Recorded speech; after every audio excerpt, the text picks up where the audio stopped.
ನೋಡಿ, ಇವತ್ತೊಂದು ಅಡುಗೆ ಮನೆಯಲ್ಲಿ ಸಣ್ಣ ಟಿಪ್ಸ್ ಹೇಳ್ತಾ ಇದ್ದೀನಿ. ಇದು ಸೊಪ್ಪು ಮತ್ತೆ ಕಾಳು ಎರಡೂ ಈ ತರ ಬೇಯಿಸಿದೀನಿ. ಇದ್ರಲ್ಲಿ ಸಾರು ಮಾಡ್ಬೋದು. ಅಕಸ್ಮಾತ್ ನೀವು ಅವತ್ತಿನ ದಿವಸ ಸಾರು ಮಾಡಲ್ಲ, ಬರೀ ಪಲ್ಯ ಮಾಡ್ತೀರಿ ಅಂದ್ರೆ ಅದನ್ನ ಬಸಿತೀರಲ್ವಾ, ಬೇಯಿಸಿದ್ದು ಆ ನೀರಿರತ್ತಲ್ವಾ, ಈ ನೀರಲ್ಲೇ ನೀವು ರಾಗಿ ಮುದ್ದೆ ಮಾಡ್ಬೋದು. ತುಂಬಾ ಒಳ್ಳೇದು ಹೆಲ್ತಿಗೂನುವೆ. ನೋಡಿ, ಇದು ಕಾಳು ಸೊಪ್ಪು ಬೇಯಿಸಿರೋ ನೀರು. ನಾನಿವತ್ತು ಇದ್ರಲ್ಲೇನೆ ಮುದ್ದೆ ಮಾಡ್ತೀನಿ. ಈ ತರ ವೇಸ್ಟ್ ಮಾಡ್ದೇನೆ ಇದು ಕಾಳು ಬಸ್ತಿದ್ರಲ್ಲಿ ಇದರಲ್ಲಿ ವಿಟಮಿನ್ಸು ಇರುತ್ತೆ. ಅದರಿಂದ ಇದನ್ನ ಮುದ್ದೆ ಮಾಡೋಕ್ಕೆ ಯೂಸ್ ಮಾಡ್ತೀನಿ. ನೋಡಿ, ನೀವು ಈ ಟಿಪ್ಸ್ ಇಷ್ಟ ಆದರೆ ನೀವು ಟ್ರೈ ಮಾಡಿ ಮನೇಲಿ.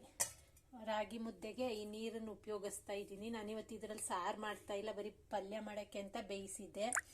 ಅದ್ರ ಎಕ್ಸ್ಟ್ರಾ ನೀರು ಬಸ್ನಲ್ಲ, ಅದರಲ್ಲಿ ಇವತ್ತು ಇದನ್ನೇ ಮುದ್ದೆ ಮಾಡ್ತೀನಿ. ರುಚಿಯಾಗೂ ಇರುತ್ತೆ. ಸೊಪ್ಪು ಕಾಳು ಎಲ್ಲ ಬೇಯಿಸಿದ ನೀರು, ಅದರಿಂದ ಒಂಚೂರು ಉಪ್ಪು ಹಾಕಿ ಮುದ್ದೆ ಮಾಡಿದ್ರೆ ರುಚಿಯಾಗಿರುತ್ತೆ. ನೋಡಿ, ಇವಾಗ ಮುದ್ದೆ ಮಾಡ್ತೀನಿ.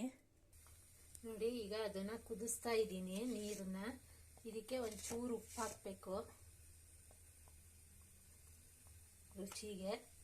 ಇದಕ್ಕೊಂದು ಸ್ವಲ್ಪ ರಾಗಿ ಹಿಟ್ಟು ಕಲಸಿ ಮಿಕ್ಸ್ ಮಾಡಿದ್ದೀನಿ. ಈ ನೀರು ಒಬ್ಬೊಬ್ರು ಚೆಲ್ತಾರೆ ಬೇಯಿಸ್ಕೊಂಡಿದ್ದು ಬಸ್ತು. ಅದಕ್ಕಿಂತ ನೀವು ಈ ತರ ಮುದ್ದೆ ಮಾಡುವಾಗ ಇಲ್ಲ ರೊಟ್ಟಿ ಮಾಡುವಾಗ ಎಲ್ಲ ಹಾಕಿ ಕಲಸಿ ಮಾಡಿದ್ರೆ ತುಂಬಾ ಒಳ್ಳೇದು. ನೋಡಿ, ನಾನು ಅದು ಬೇಯಿಸಿದ್ರಲ್ಲಿ ಈ ತರ ಪಲ್ಯ ಮಾಡಿದ್ದೀನಿ. ಹೆಸರು ಕಾಳು, ಕಡಲೆಕಾಳು, ಸೊಪ್ಪು, ತೊಗರಿಬೇಳೆ ಇಷ್ಟು ಹಾಕಿ ಪಲ್ಯ ಮಾಡಿದ್ದೀನಿ. ನೋಡಿ, ಈಗ ನೀರು ಕುದಿ ಬರ್ತಾ ಇದೆ. ಇದಕ್ಕೆ ರಾಗಿ ಹಿಟ್ಟು ಹಾಕಬೇಕು. ಈ ಕುದಿ ಬಂದಾಗ ಇದನ್ನ ರಾಗಿ ಹಿಟ್ಟು ಹಾಕಿ ತಿರುಗಿಸ್ತಾ ಇರಬಾರ್ದು. ಈ ತರ ಹಾಕಿ ಒಂಚೂರು ಬೇಯಕ್ಕೆ ಬಿಡಬೇಕು. ನೋಡಿ, ನಾನೊಂದು 4 ಪುಟ್ ಮುದ್ದೆ ಆಗುವಷ್ಟು ಮಾಡ್ತಾ ಇದ್ದೀನಿ.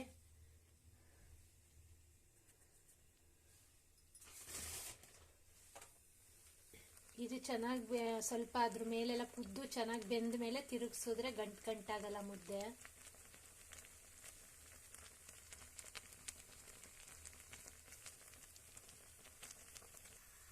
ನೋಡಿ, ಈಗ ಇದನ್ನ ಕ್ಲೀನಾಗಿ ತಿರುಗಿಸ್ಬೇಕು.